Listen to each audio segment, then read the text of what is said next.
आज गुरु जी डायलॉग नहीं दे रही। तो बच्चों आज हम स्वामी विवेकानंद जी के बारे में विस्तार पूर्वक अध्ययन करेंगे। विज्ञान में अरे बस कह दो विषय चेंज कर दे।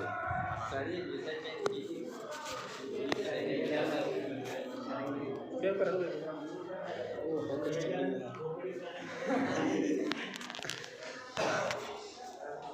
विज्ञान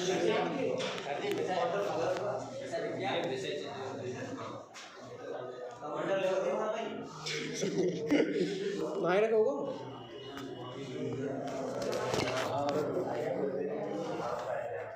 भारत कर दो और बात करूँगा जह टॉपिक मामा पढ़ा रहा हूँ। मामा के द्वारा बनाई गई पेंटिंग है। ये पेंटिंग मामा ने हाथ से बनाई है, खुद की बहुत तगड़ी मेहनत है हमें।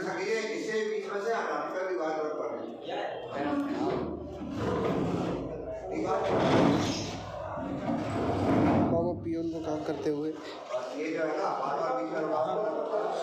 जो स्वामी विवेकानंद जी का जन्म मामा पढ़ाते हुए कोलकाता शहर में हुआ था। स्वामी विवेकानंद जी शुरू से बचपन से ही तीव्र बुद्धि वाले थे। उनका बचपन का नाम नरेंद्र नाथ दत्त था। क्या नाम था? नरेंद्र। इनके पिताजी का नाम विश्वनाथ दत्त तथा माताजी का नाम भुवनेश्वरी देवी था। इनके गुरु का नाम रामकृष्ण परमहंस जी था।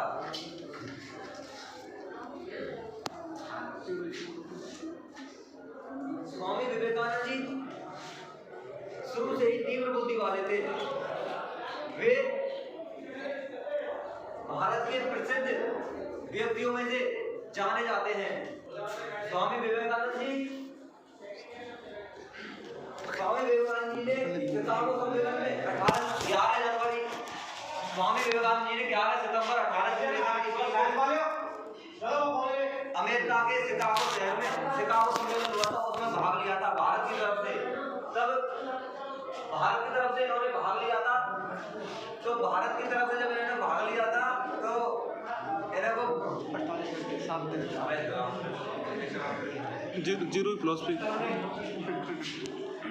जब इन्होंने भाग लिया गया था तो उन्हें बोलने का मौका तक नहीं दिया गया था, क्योंकि उस समय भारत अंग्रेजों का गुलाम था। तो भारत को निम्न दृष्टि से देखा जाता था। और जब भारत का प्रतिनिधित्व हमारे स्वामी विवेकानंद जी कर रहे थे तो उनको 2 मिनट तक का समय नहीं दिया गया था। बाद में उन्होंने जैसे तैसे सेकंड बैठा के व्यवस्था तो कोई थे संचालक जी से कहते 2 मिनट बोलने की व्यवस्था करवाई, तो उन्हें सिर्फ 2 मिनट के लिए बोलने का मौका दिया गया। उस समय उन्होंने सर्वप्रथम अपनी वाणी को शुरू से ही किया, मेरे अमेरिकी बहनों और भाइयों, इसी शब्द से 5 मिनट तक स्टेडियम तालियों से गुजा था। क्योंकि अमेरिका में कोई तो अपने संवाद में लेडीज एंड जेंटलमैन कह रहा था, कोई जेंटलमैन कुछ कह लो। उन्होंने क्या किया था? मेरे अमेरिकी भाइयों और बहनों। तो इसलिए इनका 5 मिनट तक कम से कम तालियों से गड़ रहा था पूरा हॉल। ठीक है सर? तो कम या तो ठीक है। इनका एक प्रसिद्ध कथन है। कौन सा प्रसिद्ध कथन है?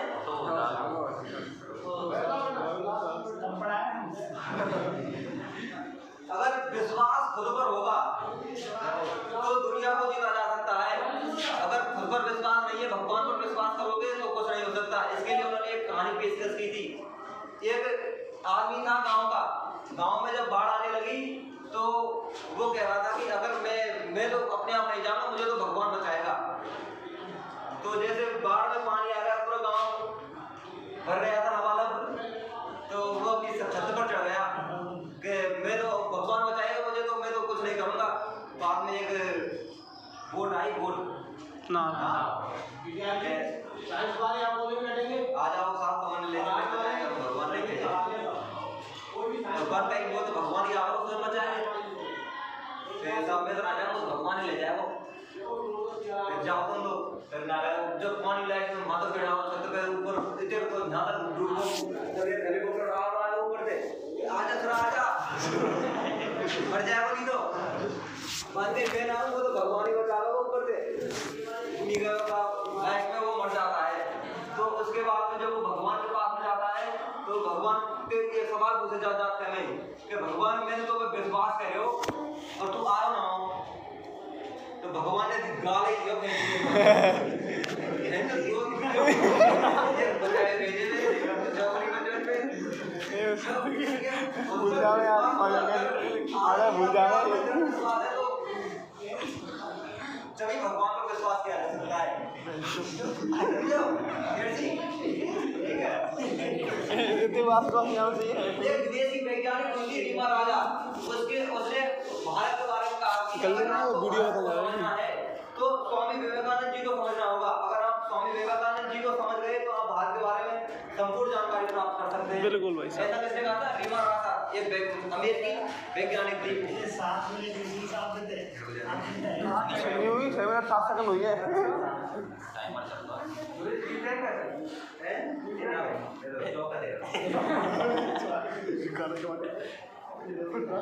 इसी प्रकार की एक प्रेरणादायक कहानी और है ये कहानी के माध्यम से सुनाऊंगा आपको कि एक बार स्वामी विवेकानंद जी बैठे थे अपने कुटिया पर तो वहाँ एक नौजवान स्त्री आई उनसे मिलने के लिए कि स्वामी जी मैं आपसे विवाह करना चाहती हूँ क्योंकि अगर हम दोनों आपस में विवाह कर लेंगे तो हम एक तीव्र बुद्धिजीवी बालक को जन्म दे सकते हैं।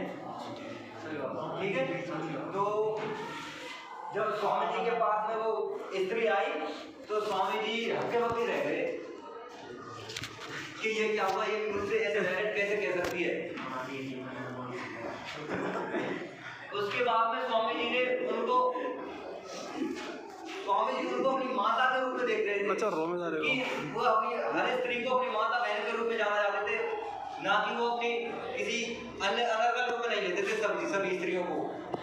उन्होंने स्त्री से आगे कहा कि अगर आप मेरे जैसे एक तीव्र बुद्धिजीवी आदमी को जन्म देना चाहती हैं तो मैं ही वो तीव्र बुद्धिजीवी आदमी हूँ। और वो नतमस्तक होकर वो लेडीज के सामने सिर झुकाकर खड़े हो गए।